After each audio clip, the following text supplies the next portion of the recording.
नमस्कार दोस्तों, स्वागत है आपका देव क्लासेस के YouTube चैनल पर। दोस्तों आज हम पढ़ने वाले हैं निखिलम विधि से भाग।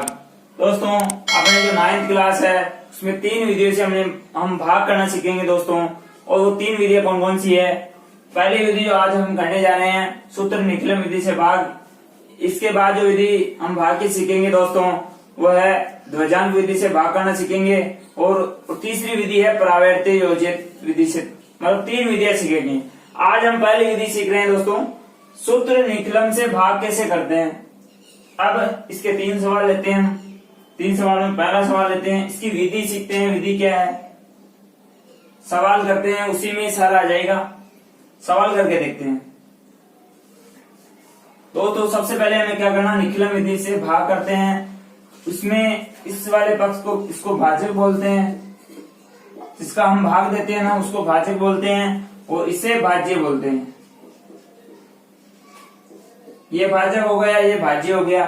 एक चीज ध्यान रखने वाली है, इस वाले जो भाजक होता है सूत्र निखिलम विधि में, अगर 5 से बड़ी कोई संख्या है और उसका हम भाग दे रहे हैं तो आसानी से हम निखिलम विधि से 5 से बड़ी जो संख्या है उसका हम आसानी से भाग कर सकते हैं।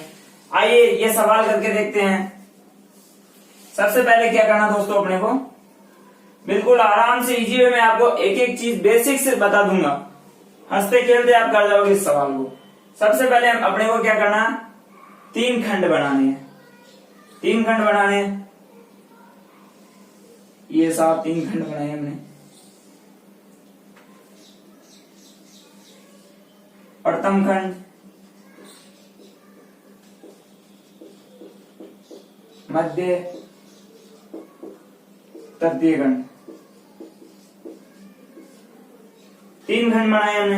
अब इस क्वेश्चन को इसमें जमाना कैसे है ये अपने को सीखना है दोस्तों।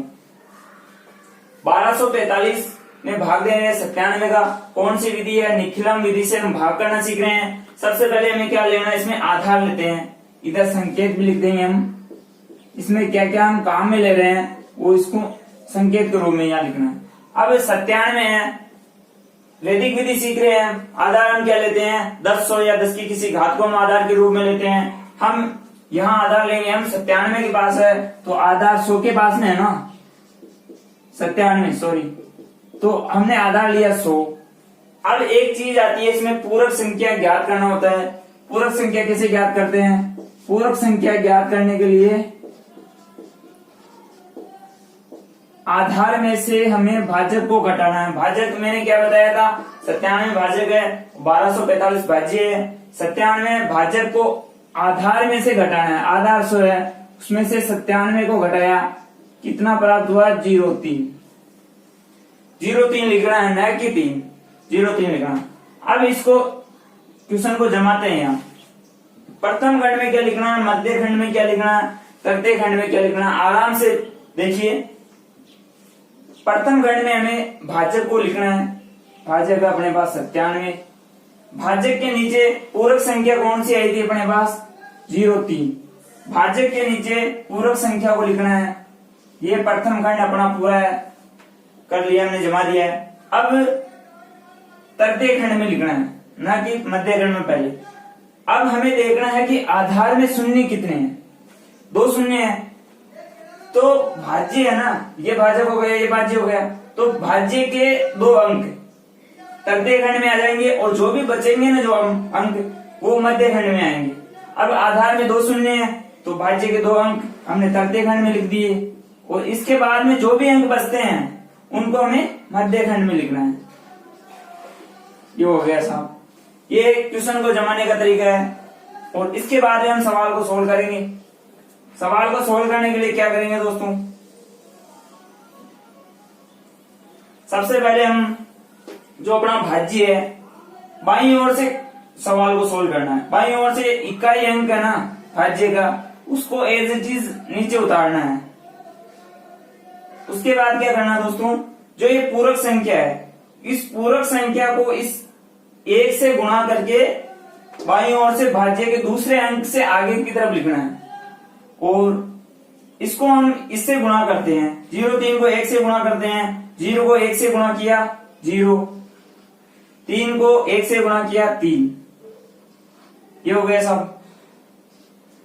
इकाई अंक को हमने योगफल के रूप में उतार दिया। पूरक जो संख्या है उसको हमने योगफल पे जो संख्या यदि अपनी उससे गुणा करना है। 0 को 1 से गुणा किया 0, 3 को 1 से गुणा किया 3, आगे कोई संख्या नहीं है तो डैश लगा देंगे। अब क्या करना है, बाईं ओर से दूसरा जो अंक है दहाई का उसको जोड़ना है। 2 और 0 2 गए। अब क्या करना, पूरक संख्या को वापस 2 से गुणा करना है। 0 को 2 से गुणा किया, अब हमने यहां लिख दिया। अब तीसरे वाले अंक के नीचे लिखते चलेंगे। 0 को 2 से गुणा किया 0, 3 को 2 से गुणा किया 6, ये हो गया साहब अपने पास संख्या। अब हम यहाँ पूरक संख्या को इस जो हमने यहाँ संख्या योगफल के रूप में उतारते हैं, इसको गुणा करते जाना है जहां तक हम ये भाज्य की दाईं ओर से इकाई अंक के पास तक न चले जाएं, मतलब हर एक अंक के नीचे अंक आ जाना चाहिए। और उसके बाद हम क्या करेंगे, इसको योगफल के रूप में नीचे लिख देंगे। 5 को 5 और 6 11, 11 और 4 और 3 7, 7 और 1 8, ये हो गया साहब, ये हो गया आपका आंसर। अब आंसर में भागफल कौन सा है, शेषफल कौन सा है, सर हम कैसे पहचानेंगे ये भी आपको मैं बता देता हूँ। दोस्तों ये तृतीय खंड में जो नीचे योगफल के रूप में प्राप्त होता है, यह है आपका शेषफल, यह आपका शेषफल। और जो मध्य खंड में जो प्राप्त होता है वो है दोस्तों आपका भागफल। अब यहाँ संकेत में लिख देंगे हमें भागफल कितना प्राप्त हुआ, भागफल 12, और शेषफल कितना प्राप्त हुआ 81। दोस्तों आराम से हमने ये सवाल कर लिया। इसके बाद हम दूसरा सवाल करके देखते हैं और आपको ज्यादा समझ में आ जाएगा।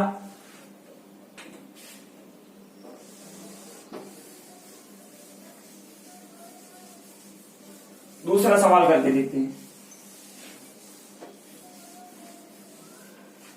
311 में भाग लेना 8 का कौन सी विधि से ज्ञात करना, सूत्र निकलम से। क्या करना हमारे को, पहले सबसे पहले आधार लेना है। आधार क्या लेंगे हम यहाँ पे, आधार लेंगे दोस्तों, क्योंकि ये 10 के पास में है, 10 या 10 की किसी घात को लेते हैं, यहाँ 10 के पास में है तो आधार लिया 10। पूरक संख्या कैसे ज्ञात करते हैं दोस्तों, पूरक संख्या ज्ञात करने के लिए आधार 10 में से भाजक को घटा देते हैं तो क्या प्राप्त हो रहा है यहाँ पे 2। अब क्या करेंगे दोस्तों, 3 खंड बनाते हैं हम, 2 लाइन खींच देंगे, ये 3 खंड हो गए साहब। प्रथम खंड, मध्य और तृतीय खंड। क्या करते हैं, प्रथम खंड में क्या करते हैं, सबसे पहले भाजक को लिखते हैं, उसके नीचे उसकी पूरक संख्या को लिखते हैं। पूरक संख्या अपने पास 2 आई थी, 2 को लिखा। मध्य खंड में कुछ भी नहीं लिखना, तृतीय खंड में लिखना सबसे पहले। अब यहाँ देखते हैं आधार में कितने शून्य है, 1 शून्य है साहब, तो ये भाज्य है ना, इसका 1 अंक तृतीय खंड में लिखना है, बाकी जो अंक बचते हैं उसको मध्य खंड में लिखना है। 1 अंक आ गया साहब तृतीय खंड में, जो भी अंक बचते हैं 2 ये मध्य खंड में। दोस्तों आराम से एक एक चीज समझ में आ जाएगी आपको। भाजक को लिखा, उसके नीचे उसकी पूरक संख्या को लिखते हैं। तृतीय खंड में आधार में कितने शून्य है उतने अंक तृतीय खंड में आते हैं, बाकी जो अंक शेष बचते हैं वो मध्य खंड में आते हैं। अब भाग करते हैं। भाग करने के लिए क्या करना अपने को, जो बाईं ओर से जो भाज्य है उसके प्रथम अंक को हम एज इट इज योगफल के रूप में नीचे उतारना है। ये साहब 3 को नीचे उतारा। अब पूरक संख्या 2 को 3 से गुणा करना है। 2 दिया कितना है साहब 6, 6 को दहाई के अंक के नीचे लिखना है। अब 2 दिया 6, 1 अंक ही आया था, अब तृतीय अंक है उसके नीचे कुछ भी नहीं आया तो डैश कर देंगे। अब क्या करना अपने को, इसको योगफल के रूप में नीचे लिखना है। 1 और 6 हो गए 7, 1 और 6 7 हो गए साहब। अब इस 2 को इस 7 से गुणा करना है और यहां लिखना है। 2 को 7 से गुणा किया 14, ये साहब यहां लिखा। अब प्रत्येक अंक के नीचे संख्या आ गई है तो हम क्या करेंगे, योग कर लेंगे। 1 और 4 हो गए दोस्तों 5 और 1 दोस्तों 15। अपने पास दोस्तों शेषफल आया 15 और भागफल है 37। अब हमें एक चीज देखनी है, यहाँ पे इंपॉर्टेंट चीज है, शेषफल जो प्राप्त होता है वो भागफल से छोटा होना चाहिए। अगर बड़ा होता है तो क्या करेंगे, इस भागफल को इस शेषफल में से घटाना है। अब इस शेषफल में से इस भागफल भाजक को घटाएंगे तो ये 15 में से 8 गया। अब जितनी बार हम शेषफल में से भाजक को घटाते हैं उतनी बार यहाँ भागफल में +1 करना है। अब हम यहाँ एक बार घटा रहे हैं तो यहाँ +1 किया, कितना प्राप्त होगा दोस्तों शेषफल, 15 में से 8 गया 7 और 1 8 38। अब यहाँ दोस्तों भागफल अपना 38 आ रहा है, शेषफल आ रहा है अपना 7, यानी कि शेषफल 7 है जो भाजक 8 से छोटा है। इसका मतलब अपना आंसर सही है। यहाँ संकेत में लिख देंगे कि शेषफल भाजक से बड़ा है, तो हमारा संशोधित भागफल क्या आएगा,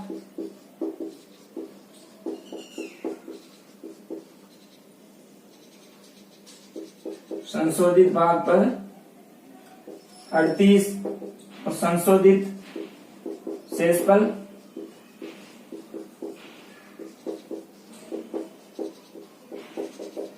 7। दोस्तों ये अपना आंसर है। दोस्तों इसके बाद अपन अगला सवाल करके देखते हैं।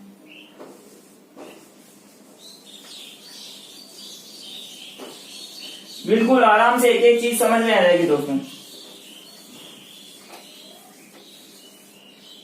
तीसरा सवाल करते हैं। 13 में 88 का भाग देख के देखते हैं। क्या करते हैं, सबसे पहले आधार लेना अपने को। आधार क्या लिया हमने, 88 है, 100 के पास में 100 लिया। पूरक संख्या कैसे ज्ञात करते हैं, पूरक संख्या ज्ञात करने के लिए आधार 100 में से भाजक को घटा देंगे। पूरक संख्या कितनी आ रही है यहाँ पे अपने पास, 12। अब 3 खंड बना लेंगे, प्रथम खंड, मध्य खंड और तृतीय खंड। प्रथम, मध्य और तृतीय। क्या करेंगे दोस्तों, प्रथम खंड में क्या लिखते हैं, भाजक 88। पूरक संख्या अपने पास कितने हैं थी, 12, इसको यहाँ लिखना है। प्रथम खंड का काम पूरा हो गया। तृतीय खंड में क्या लिखना है, आधार में कितने शून्य है, 2, तो ये भाज्य है, भाज्य के 2 अंक तृतीय खंड में आ जाएंगे और बाकी जो शेष अंक बचते हैं वो मध्य खंड में आ जाएंगे। अब क्या करना दोस्तों, जो बाईं ओर से जो भाज्य का प्रथम अंक है उसको नीचे उतारना है, एज इट इज 1 उतारा। अब पूरक संख्या 12 को 1 से गुणा किया, 12। अब 12 को यहाँ दाएं के अंक से आगे लिखते जाना है, यहाँ अंक नहीं बचा, आगे पेश लगा दिया। अब 0 और 1 हो गया था। अब इस 1 को वापस पूरक संख्या से गुणा करना है, 12 एकम 12। अब यहाँ लिख दिया हमने। अब यहाँ से स्टार्ट करेंगे लिखना, ये 12। अब योग करेंगे साहब, क्योंकि प्रत्येक अंक के नीचे संख्या आ गई है। 3 और 2 हो गए दोस्तों 5, 1 और 2 3 और 1 4। दोस्तों अपने यहाँ आया शेषफल आया है 45 और ये भाजक आया 11, सॉरी भागफल 11 आया, शेषफल 45 आया। अब हमें यहाँ देखना कि शेषफल भाजक से छोटा है क्या, साथ छोटा है, तो ये अपना आंसर है। तो हम यहाँ क्या लिख देंगे, भागफल कितना प्राप्त हुआ अपने को, भागफल प्राप्त हुआ दोस्तों 11 और शेषफल हुआ 45। दोस्तों आज मैंने बिल्कुल धीरे धीरे आपको एक एक चीज समझाई है। आशा करता हूँ कि आपको ये क्लास बहुत अच्छी लगी होगी। अगर अच्छी लगी हो तो वीडियो को लाइक करें, कमेंट करें, ज्यादा से ज्यादा शेयर करें। धन्यवाद दोस्तों, जय हिंद।